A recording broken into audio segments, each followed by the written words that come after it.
जितने बैठे लोग हैं सब पे खेत होंगे, सबने गेहूं पैदा किया होगा। बताओ, आपका किसी का गेहूं सरकार ने खरीदा हो तो हमें बता दो आप। यहां जितने बैठे लोग हैं, और मुझे नहीं लगता कि सरकारी खरीद का जो लक्ष्य था उस लक्ष्य तक भी पहुंच पाई हो सरकार, तो बता दो। जो काले कानून से वो चाहते थे वो कानून नहीं लाए, लेकिन सरकार ने लाइसेंस दे दिया।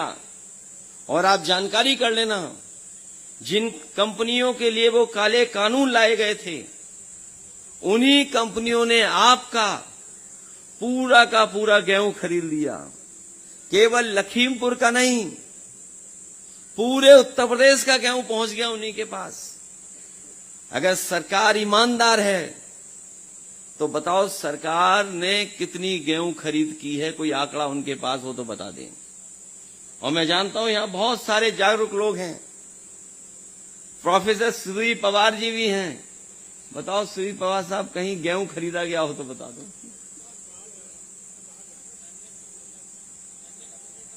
जाने किससे खरीद लिया गया। और ये बात बड़े जिम्मेदारी के साथ कह रहा हूं, जिनके लिए वो काले कानून लाए जा रहे थे उन्हीं बड़े उद्योगपतियों ने सब गेहूं खरीद लिया। हमारे लोग सोचते होंगे हमें क्या फर्क पड़ता है, हमें तो जो बाजार भाव था पहले से ज्यादा मिल गया। लेकिन सवाल यह है कि अगर सरकार चाहती तो हमारे किसानों को मुनाफा मिल सकता था, ज्यादा एमएसपी पे खरीदा जा सकता था। लेकिन उन्होंने मुनाफे के लिए और कारोबार के लिए प्राइवेट बड़े बड़े उद्योगपतियों को लाइसेंस देकर के पूरे उत्तर प्रदेश का गेहूं खरीदवा दिया। और जब वो खरीद लिए हैं, हालांकि बाबा रामदेव जी का गेहूं तो आटा नहीं चल पा रहा है, वो अपना जब से क्षेत्र बदले हैं, मुझे नहीं लगता उनके बाजार में कितना शेयर होगा उनके आटे का। लेकिन जो और कंपनियां हैं उनके आटे का शेयर बढ़ता चला जा रहा है। इधर आटा खाने वाले लोगों की संख्या बढ़ गई है, जो पैकेट का आटा खा रहे हैं। जो पैकेट में बंद बिक रहा है उसके खरीदने वालों की संख्या बढ़ गई है, क्योंकि हमारे शहर की आबादी बढ़ गई। जो हमें मुनाफा किसानों को देना था, हम लोगों ने किसानों को मुनाफा इन बीजेपी वालों ने नहीं दिया, बल्कि वही मुनाफा कैसे उद्योगपतियों को मिल जाए उस दिशा में इन्होंने काम किया। गन्ने का भी भुगतान नहीं हो पाया। बहुत बोला होगा हमारे साथियों ने कि गन्ने का भुगतान नहीं हुआ किसी का। जो कहते थे 14 दिन में भुगतान हो जाएगा, कई महीने से इंतजार कर रहे हैं किसान भाई, अभी तक उनका भुगतान नहीं हो पाया है। और जो चीनी मिले या मालिकों को कहते थे कि समाजवादी लोगों के साथ खड़े हैं, आज बताएं समाजवादियों की सरकार तो नहीं है, न समाजवादी लोग सरकार में कहीं हस्तक्षेप कर रहे हैं। आखिरकार जो वादा किया था भारतीय जनता पार्टी ने कि 14 दिनों में हम किसानों का भुगतान कर देंगे, हमारे किसानों का भुगतान अभी भी नहीं हुआ है। आप तो गन्ना पैदा करते होंगे, यहां बैठे लोग हैं गन्ने वाले किसान के नहीं हैं? अरे ये तो सब दिखाई दे रहे हैं हमें। कितने दिनों से भुगतान नहीं हुआ? कोई कह रहा है 1 साल। बताओ, 1 साल पीछे चल रही है सरकार। और ये सरकार तो कह रही है हमारे पास कई इंजन हैं, कई इंजन। मुख्यमंत्री जी ने कह दिया ट्रिपल इंजन। और देखो, जब से ट्रिपल इंजन बोला मुख्यमंत्री जी ने, ट्रिपल इंजन उड़ीसा में भिड़ गए कि नहीं भिड़ गए?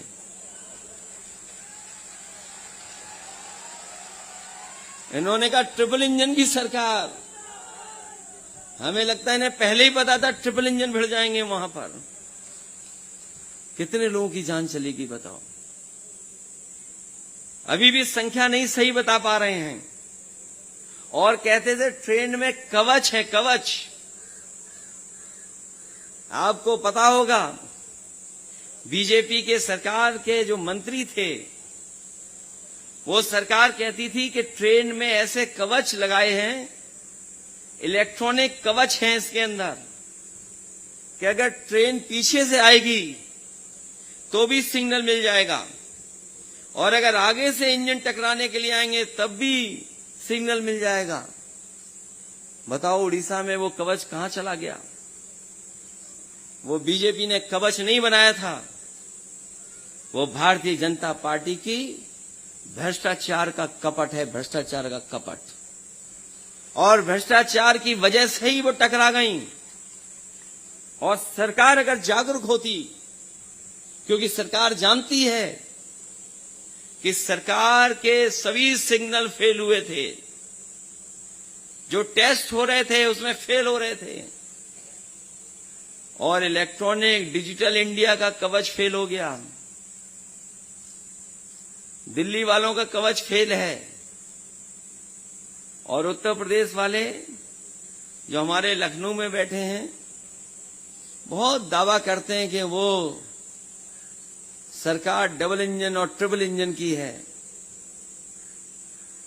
जो लोग जागरूक होंगे वो जानते होंगे। बताओ अभी तक डीजीपी अपना नहीं दे पाई ये लोग। ये पहली सरकार है, आजादी के बाद ये पहली सरकार होगी जिसके डीजीपी कार्यवाहक हैं। जो भी डीजीपी बन रहा है लखनऊ में वो कार्यवाहक है, और एक नहीं, ये तीसरे कार्यवाहक डीजीपी हैं। डीजीपी मुख्यमंत्री जी अपना नहीं बना पा रहे। अगर कोई प्रदेश का मुख्यमंत्री अपना डीजीपी न बना पाए और सरकार को कहते हैं डबल इंजन है, तो कार्यवाहक अगर डीजीपी बन रहा है तो इसका मतलब यह है कि लखनऊ और दिल्ली के जो इंजन है वो आपस में टकरा रहे हैं। हमारे पत्रकार साथी भी हैं, लखनऊ से आए हैं। बताओ डीजीपी है क्या परमानेंट? और कार्यवाहक डीजीपी क्या करेगा? कभी आपने सोचा ये कार्यवाहक डीजीपी क्यों बनाए जा रहे हैं? कभी आपने सोचा इस बात का?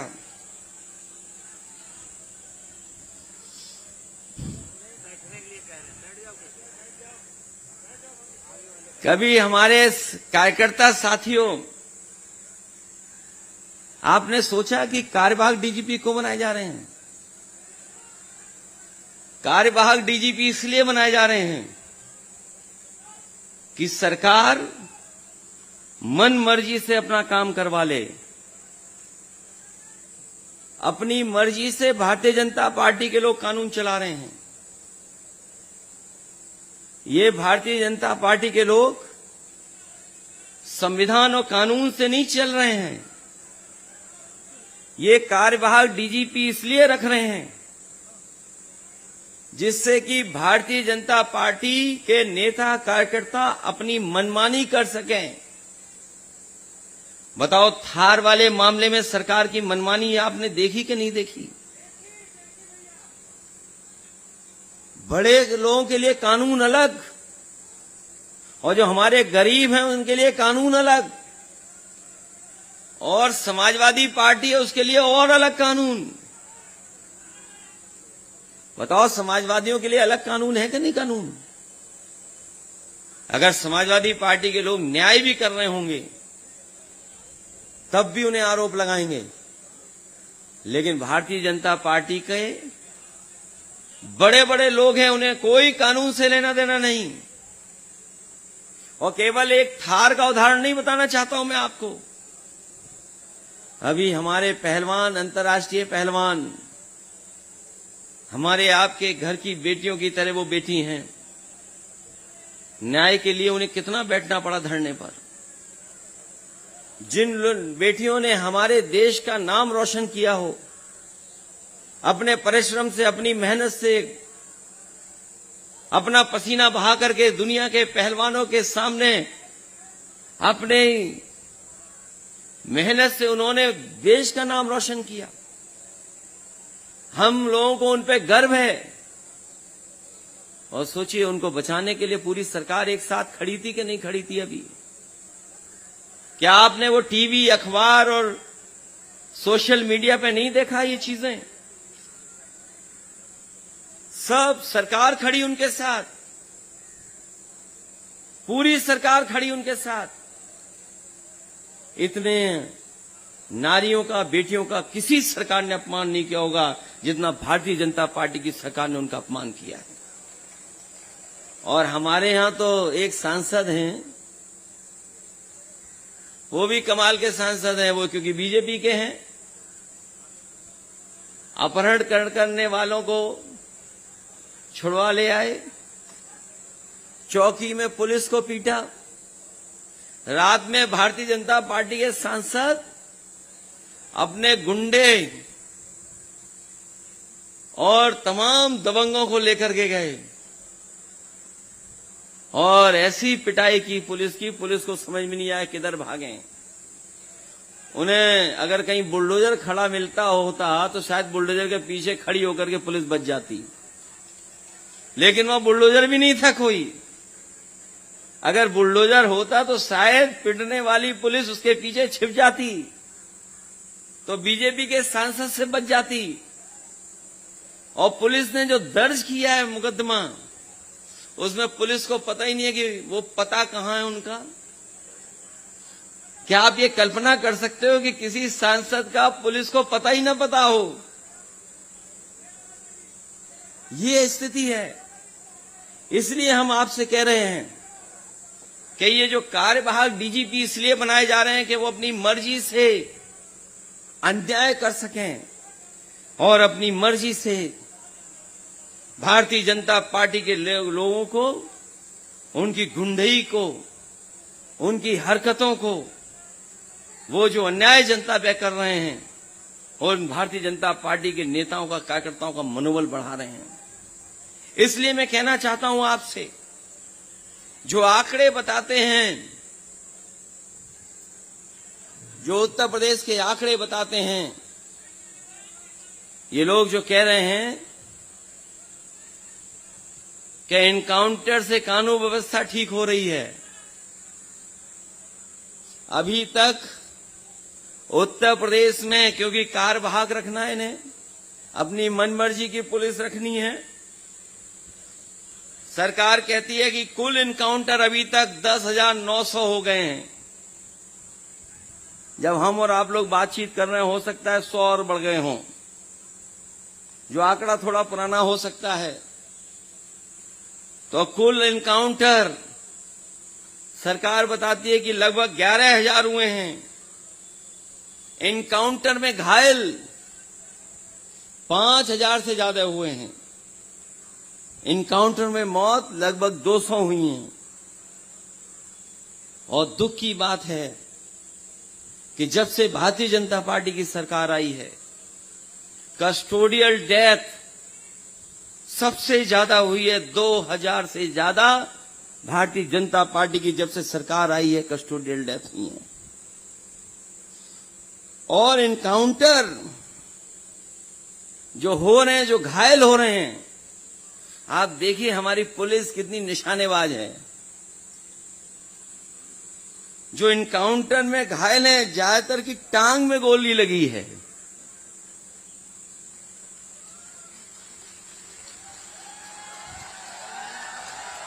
और ये एक भी आंकड़ा कोई गलत नहीं बता रहा हूं मैं। इनकाउंटर में घायलों में से ज्यादातर की टांग में गोली मारी है। और किसी भी इनकाउंटर में जिस पिस्तौल से आरोपी को गोली लगी है, वो न्यायालय के समक्ष पेश नहीं की जा रही है। अभी तक न्यायालय के सामने सब नहीं पेश हो पा रही हैं। किसी भी इनकाउंटर में जिस पिस्टल से आरोपी को गोली लगी, वह न्यायालय के समक्ष पेश नहीं की जा रही है।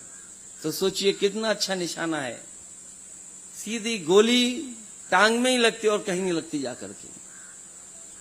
केवल यही नहीं, जो जांच में चीजें निकल करके आई हैं, देश के इतिहास में पहली बार ऐसा हो रहा है कि पुलिस बाइक से दौड़ते हुए व्यक्ति की भी टांग में गोली मार रही है। बताइए आप समझ गए क्यों कार्यवाहक डीजीपी चाहिए? क्योंकि पुलिस ऐसे निशानेबाज बन गई है कि मोटरसाइकिल से भी वो जानती है टांग में कैसे गोली मारनी। और मुझे याद है कि सबसे पहले एक जिम ट्रेनर नोएडा में, वो किसी बहन अपनी शादी से लौट करके आ रहा था, किसी पारिवारिक शादी से। पुलिस ने घेर लिया और पुलिस को अपने नंबर बढ़ाने थे, इसलिए गोली मार दी। पुलिस को लगा कि ये मर गया, इसको अपराधी घोषित कर देंगे, लेकिन लोग आ गए, वो जिंदा रहे, जिंदा बच गया, इलाज हुआ, लेकिन आज भी व्हील चेयर पर है, आज भी वो अपने टांगों पर नहीं चल पा रहा है।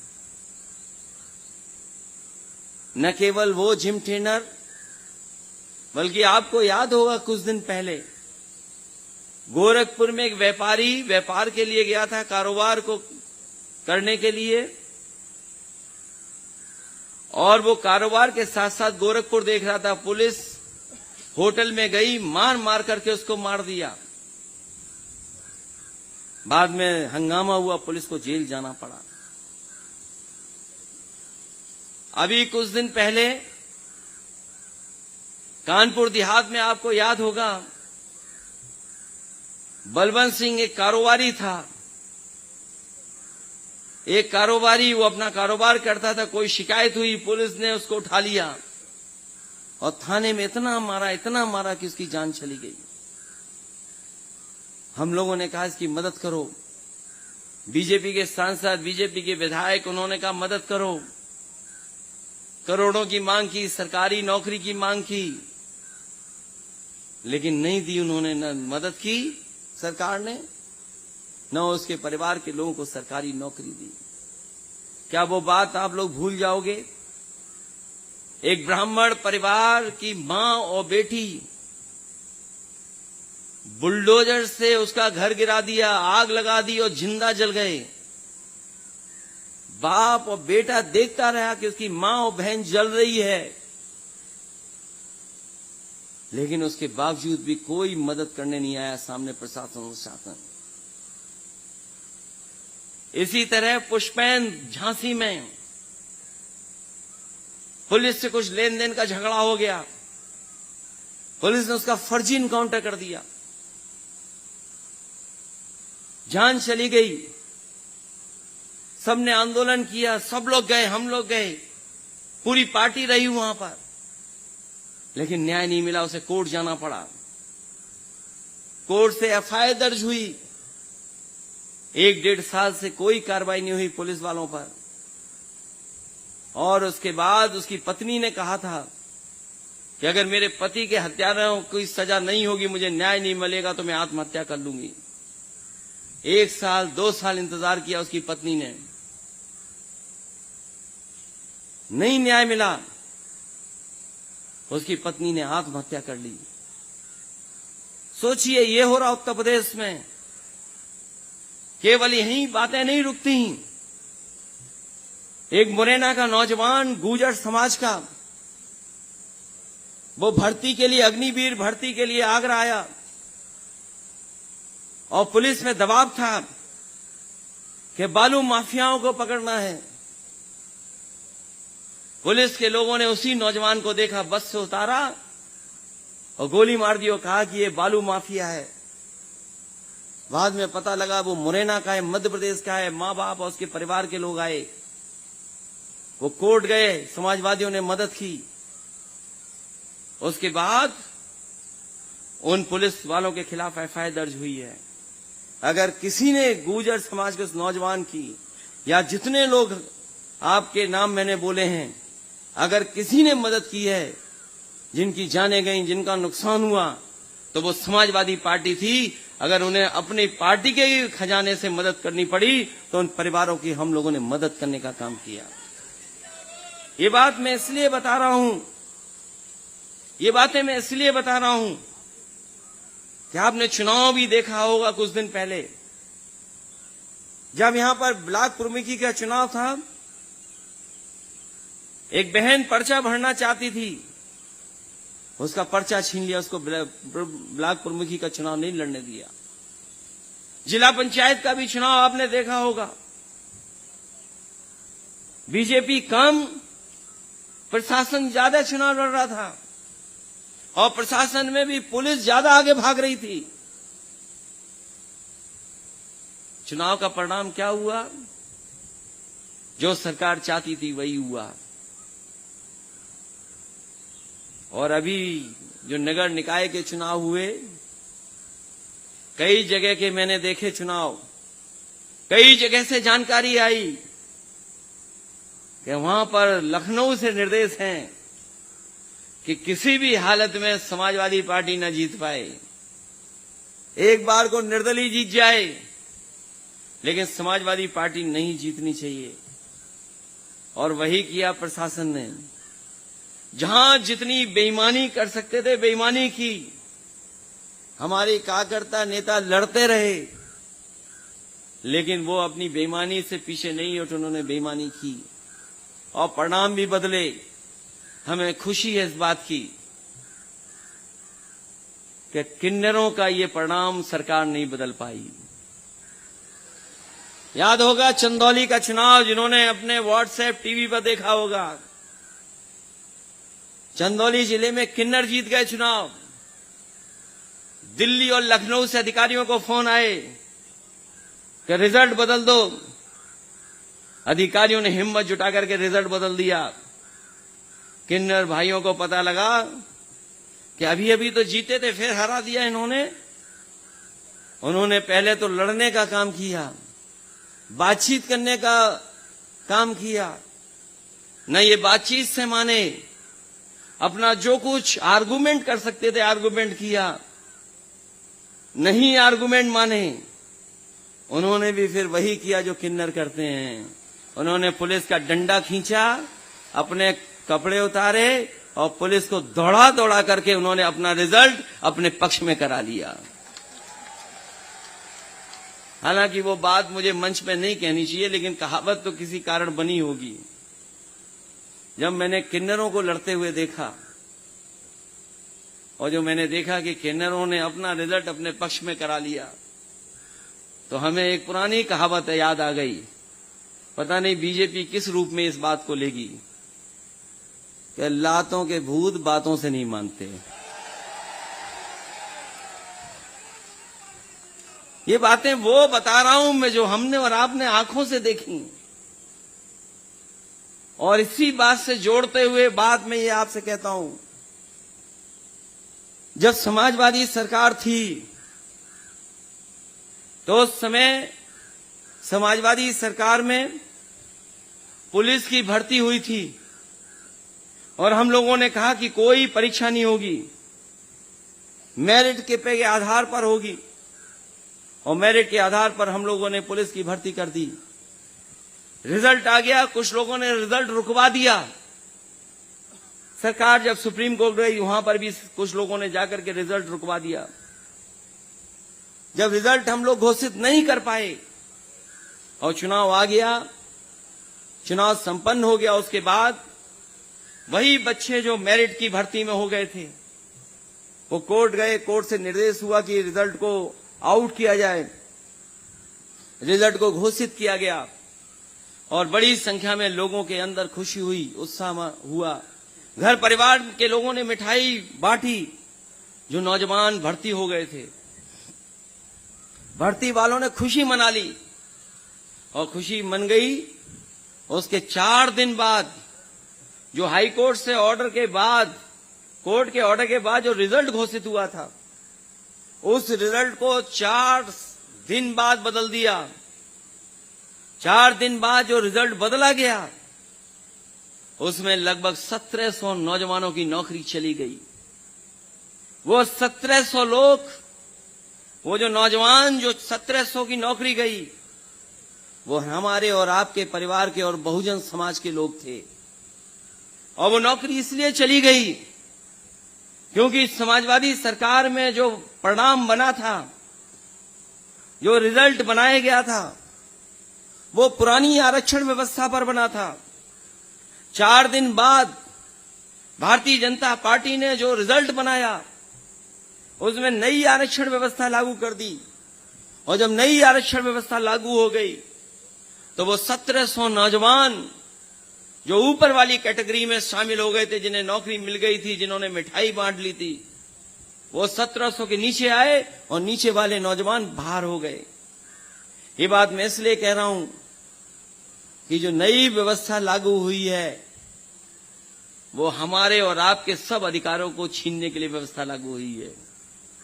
सोच लीजिए, अगर 3 बार 30-30 हजार की भर्ती हो और व्यवस्था पुरानी नई लागू हो, तो बताओ हमारे आपके लोगों का कितना नुकसान हुआ। अगर 1 लाख की भर्ती हो गई, 1 लाख को सरकारी नौकरी मिल गई, तो हमारे आपके लोग कितने बाहर हो गए। हमारे आपके लोगों को जहां ऊपर जाकर के नौकरी मिलनी थी, सामान्य कैटेगरी में उनको बाहर कर दिया गया। ये बड़ी साजिश है। ये तो एक उदाहरण दे रहा हूं मैं। एक एक विभाग आप देखोगे तो बताओ आपके साथ धोखा हो रहा है कि नहीं हो रहा है। और जो संविधान, जो बाबा साहब भीमराव अम्बेडकर और जो व्यवस्था लागू हुई थी, जो मंडल कमीशन की मूल भावना थी, बताओ उससे हमारे आपके हकों को छीना जा रहा है कि नहीं छीना जा रहा है।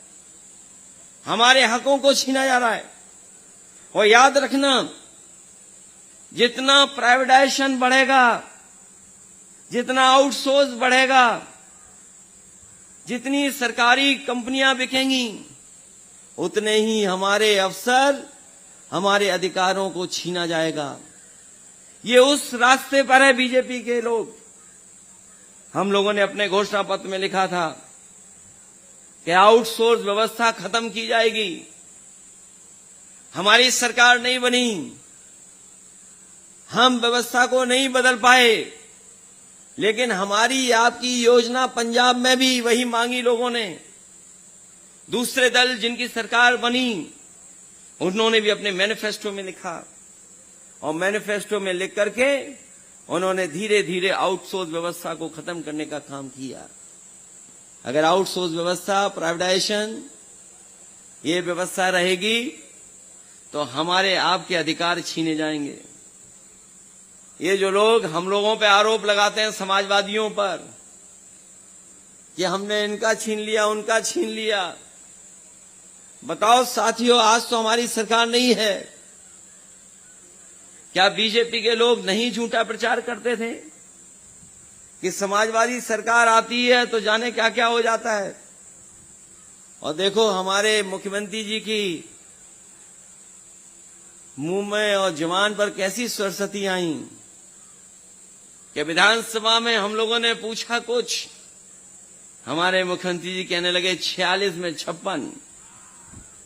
याद है कि नहीं याद है? हमारे मुख्यमंत्री जी की गिनती जान गए, 46 में 56।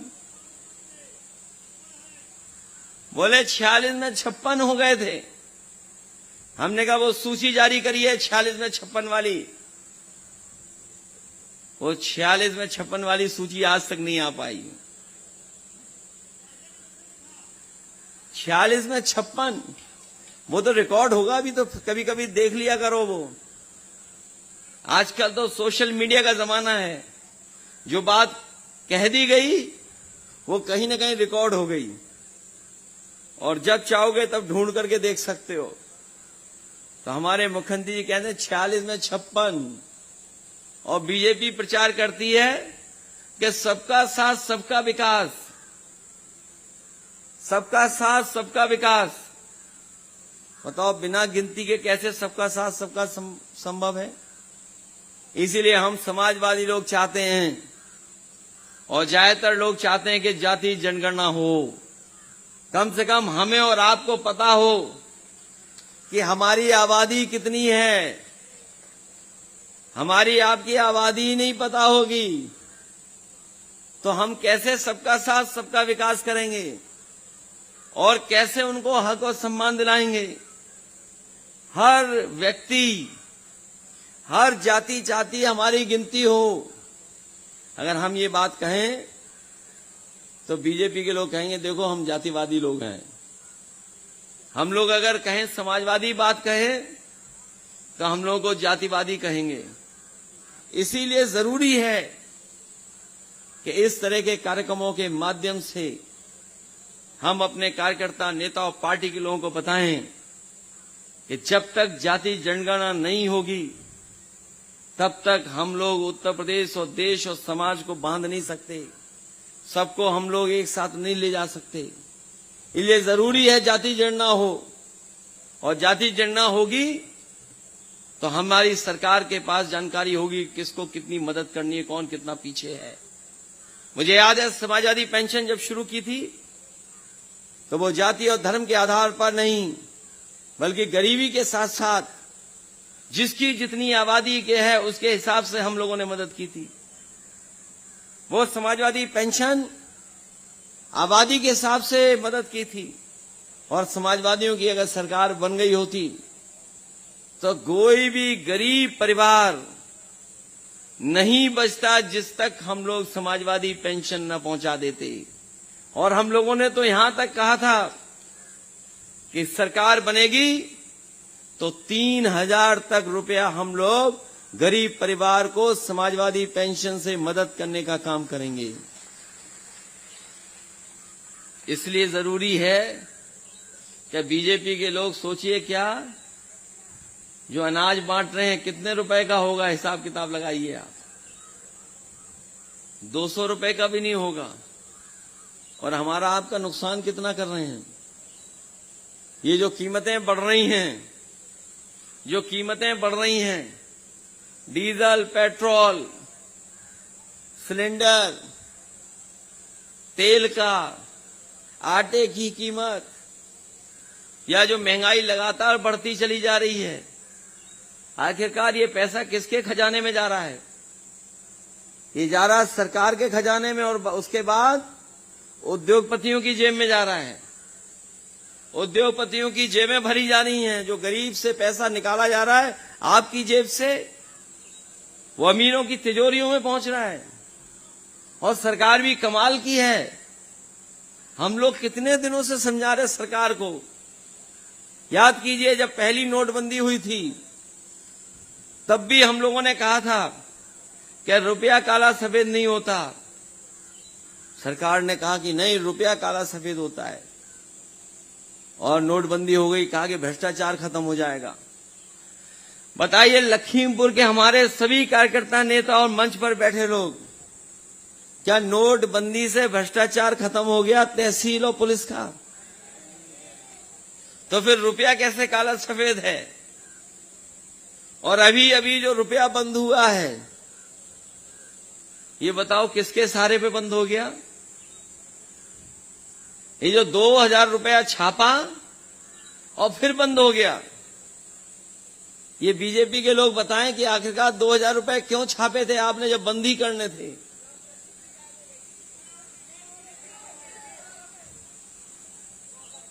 ये 2,000 रुपए फिर बंद हो गए।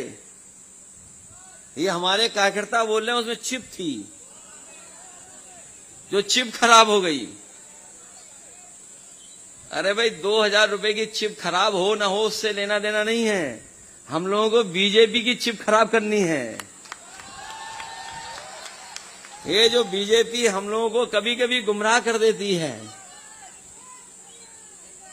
बीजेपी के चिप के चक्कर में तो नहीं पड़ोगे आप लोग। हालांकि ये कार्यक्रम हमारे सेक्टर प्रभारी और बूथ कार्यकर्ताओं का भी था। हम तो अपनी सोच रहे थे कि कोई सेक्टर का प्रभारी जो हारा है वो क्यों हारा है वो बताएगा, और जो सेक्टर प्रभारी अपने सेक्टर को अच्छा जिता दिया है उसको कम से कम हम लोग बधाई देते कि हमारा कार्यकर्ता, हमारा सेक्टर प्रभारी कम से कम इतना मजबूत है कि अपनी मेहनत, अपनी प्रयास से अपना सेक्टर जिता रहा है। ये बीजेपी से मुकाबला हमारे सेक्टर प्रभारी और कार्यकर्ता ही कर सकते हैं। और हम लोगों को जो मंच पे बैठे लोग हैं, उनको आपस का अपना जो टकराव है खत्म कर करके हमें अपने सेक्टर प्रभारी और बूथ के कार्यकर्ताओं पे भरोसा करना होगा। हम जितना अपने बूथ सेक्टर के कार्यकर्ताओं पे भरोसा करेंगे, उतनी ही हमारी पार्टी और मजबूत दिखाई देगी। इसलिए हमारे मंच पे बैठे लोगों से भी हमारी अपील है कि सेक्टर और बूथ के प्रभारी जितने हमारे अच्छे बन जाएंगे और जितनी वो मेहनत कर लेंगे और जितना हम उनके साथ खड़े दिखाई देंगे, उतना ही मजबूत हमारा आंदोलन होगा, उतनी ही मजबूत हमारी पार्टी दिखाई देगी। हालांकि हम लोग अगर 22 का हिसाब किताब लगाएं हमारे पास है, लेकिन क्योंकि टीवी चैनल वाले सब आ गए हैं, जो हिसाब किताब हम विधानसभा का बना के लाए अब तो बोल भी नहीं पाएंगे इनके सामने। सोचिए 22 का चुनाव हमारे हाथ से ऐसे ही चला गया। हम लोग अगर बूथ को संभाल लेते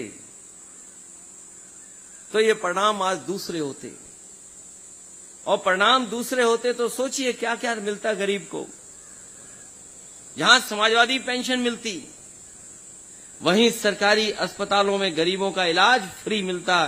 गरीब को कहीं इधर उधर प्राइवेट अस्पतालों में नहीं भटकना पड़ता। उन्हें अगर पैसे से भी मदद करनी पड़ती तो समाजवादी पार्टी सरकार से उसका पूरा का पूरा गरीब का इलाज कराती। मैं अभी जहां से चल करके आया हूं, एक बनती हुई बिल्डिंग देख करके आया हूं, और उसके छोटे से बोर्ड पे लिखा था मेडिकल कॉलेज। हमें ये मेडिकल कॉलेज तो नहीं दिखाई दे रहा है, हमें ये आधुनिक खंडर बनता हुआ दिखाई दे रहा है। ये आधुनिक खंडर, और मैं इसलिए कहता हूं, सोचो देश के प्रधानमंत्री जी ने लखनऊ में लोक भवन के सामने देश के पूर्व प्रधानमंत्री अटल बिहारी वाजपेयी जी के नाम पर यूनिवर्सिटी का शिलान्यास किया था। आज तक वो यूनिवर्सिटी नहीं बन पाई। वो मेडिकल यूनिवर्सिटी बननी थी, वहां पर इलाज होता। इतने बरस चले गए, अभी तक मेडिकल यूनिवर्सिटी नहीं बन पाई। जो सबसे पहले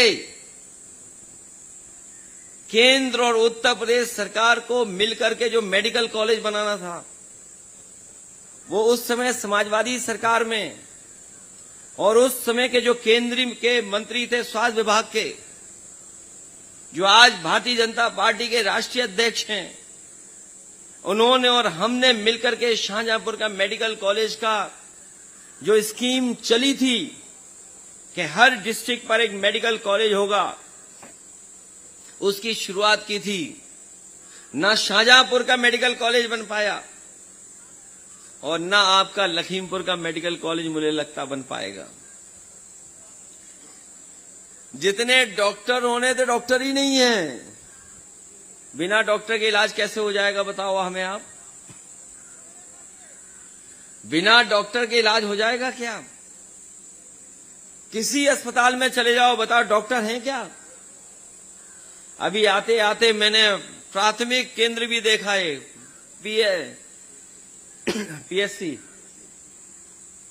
पीएससी में मुझे लगता कोई नहीं मिलेगा। हो सकता है हम लोग आए हों तो एक आध डॉक्टर या कुछ पोस्ट कर दिए हों वहां पर।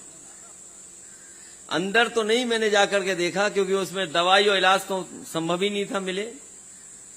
लेकिन आते आते मैंने 3 एम्बुलेंस खटारा देखी वहां पर। बताओ समाजवादियों की दी हुई एम्बुलेंस इन्होंने खटारा कर दी कि नहीं कर दी? जो 108, 102 दी थी, और इसलिए दी थी कि गरीब कहीं है तो उसका इलाज हो जाए। इलाज के लिए अस्पताल पहुंचा दे। फोन करने पर एम्बुलेंस पहुंचती थी, अब फोन करो तो मरीज इंतजार करता रहेगा दर्द में और अपने परेशानी में ऐसा ही पड़ा रहेगा, पता नहीं कब आएगी एम्बुलेंस। और कई बार सूचना मिलती है कि एम्बुलेंस आई, रास्ते में खराब हो गई तो मरीज उसी में मर गया एम्बुलेंस में। और कई बार खबरें मिलती हैं कि गर्भवती महिला को लेकर के आए, उसे अस्पताल ही नहीं पहुंचा, अस्पताल पहुंचाए तो वहां दलाल थे, वो दूसरे अस्पताल में ले गए। बताओ, ये स्वास्थ्य विभाग चल रहा है।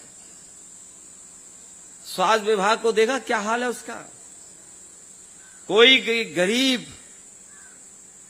इलाज का अपना इंतजाम नहीं कर सकता है। और ये लखीमपुर जिला तो ऐसा है, कुछ इलाकों में पानी में आर्सेनिक है। आर्सेनिक की मात्रा होने से हमारे न केवल आपका हमारा स्वास्थ्य खराब होता है, बल्कि जो हम जानवर रखते हैं, अपनी गाय, अपनी भैंस, उसका भी स्वास्थ्य खराब हो रहा है। बताओ, आर्सेनिक वाली पानी का इंतजाम कुछ कर पाए ये लोग, समाधान ढूंढ पाए? जिन इलाकों में आर्सेनिक है, क्या ये समस्या का समाधान कर पाए? कोई पीने का इंतजाम नहीं, सब गांव खोद दिए। और पाइप भी इतना पतला है, पता नहीं पानी आएगा कि नहीं आएगा। याद होगा यही शादा कैनाल में जब सरकार समाजवादियों की बनी थी तो सबसे पहले निरीक्षण करने हम लोग पहुंचे थे। ये जंगल जो बर्बाद हो रहा है, इस जंगल में कारण पानी का भी है। और मुझे याद है उस समय सांसद रवि वर्मा जी थे, इन्होंने कहा कि अगर शारदा के ये पानी का और बाढ़ की समस्या का समाधान हो जाएगा तो बहुत सारे हमारी खेती और किसान बर्बाद होने से बच जाएंगे। हम लोग बरसात से पहले पहुंचे थे और जो जो इंतजाम करना था वो हम लोगों ने करके दिखाया। और मुझे नहीं लगता जब तक समाजवादी सरकार थी कहीं हमारे गरीब और किसान को बाढ़ से चिंतित होना पड़ा होगा, बाढ़ की परेशानी से नहीं जूझना पड़ा। हम लोगों ने समय पर मदद की और जितनी ठोकर या जितना भी इंतजाम करना था कर करके दिखाया। अब वही इंतजाम कौन कर रहा है? पैसा तो आ रहा है नमामि गंगे में, विभाग का ही नाम बदल दिया, काम नहीं किया, विभाग का नाम बदल दिया, पूरे सिंचाई विभाग का नाम बदल गया। क्या काम हो गया वो जमीन पर उतना? इसलिए ये बड़ा जिला है जहां हमारे खेती करने वाले लोग हैं, किसान हैं, गरीब हैं, मजदूर हैं। इनकी समस्याओं का समाधान ही समाजवादियों का रास्ता है और समाजवादी लोग जब भी मौका मिलेगा इन समस्याओं का समाधान करने का काम करेंगे। एक और अच्छी व्यवस्था शुरू की थी पुलिस को लेकर के हम लोगों ने, 100 नंबर। जैसे ही सरकार आई इन्होंने 100 नंबर का नंबर 112 कर दिया। कोई गाड़ी का थोड़ा बहुत रंग बदल दिया, न टायर बदला, न कुछ बदला, न गाड़ी नई खरीदी, थोड़ी बहुत अब शायद गाड़ी खरीद ली है। बोला अब आज से पुलिस 100 नंबर नहीं 112 कही जाएगी। पुलिस को लगा कि अगर हमारी गाड़ी का नंबर बदल गया तो हमारा रेट भी बदल गया है। बताओ वो सामना करना पड़ रहा है आपको कि नहीं करना पड़ रहा है? और इतना लूट भ्रष्टाचार किसी सरकार में नहीं हुई होगी जितनी सरकार में हो रही है। हमारा किसान जो सांड से परेशान है, तार लगा दिए सबने, सब खेतों में तार लग गए। कल लखीमपुर घुसते ही सबसे पहले सांडों ने स्वागत किया। और हम तो सोचते थे कुछ जंगल में जानवर देख लेंगे लेकिन सांड से ही दिल भर गया, फिर संग गए नहीं हम। फिर बताओ, डिवाइडर पे सांड, पूरी ट्रैफिक व्यवस्था देख रहे हैं आजकल। अगर बताइए, आप खुद देखते होंगे, पूरी ट्रैफिक व्यवस्था संभाले हुए हमारे ये सांड। और कितना बजट का, हजारों करोड़ रुपए खर्च कर रही है सरकार, हजारों करोड़ खर्च हो रहे हैं इस पर। मामूली पैसा नहीं खर्च हो रहा है, हजारों करोड़ खर्च हो रहा है। और एक दो दिन पहले मैंने खबर देखी, कुछ इलाका है लखीमपुर का जहां पर जंगल के किनारे बंदर बहुत परेशान कर रहे हैं किसानों को बंदर परेशान कर रहे हैं बहुत। न जाने कहां से बंदर लंगूर आ गए। अब कुछ कर तो सकते नहीं। तो हमारे किसान का मैंने देखा उस चैनल पर कि किसान ने कोई नया इन्वेंशन कर लिया, उसने एक आविष्कार किया और वो भालू के कपड़े पहन करके खेतों में घूमने लगा। ये लखीमपुर की खबर पढ़ी मैंने। बताओ, हम देख सकते हैं कि किसान परेशान है, ये डबल इंजन ट्रिपल इंजन वाले क्या देख रहे हैं? बताओ हमें, ये बात सही है कि नहीं सही? पत्रकार साथियों, ये कौन सी ग्राम सभा है? एक नौजवान, वो भालू के कपड़े, किसान एक भालू के कपड़े बना लिया है, अपने खेत बचाने पड़ रहे हैं। बताओ, सांड से बचने के लिए हमें क्या करना पड़ेगा? बताओ।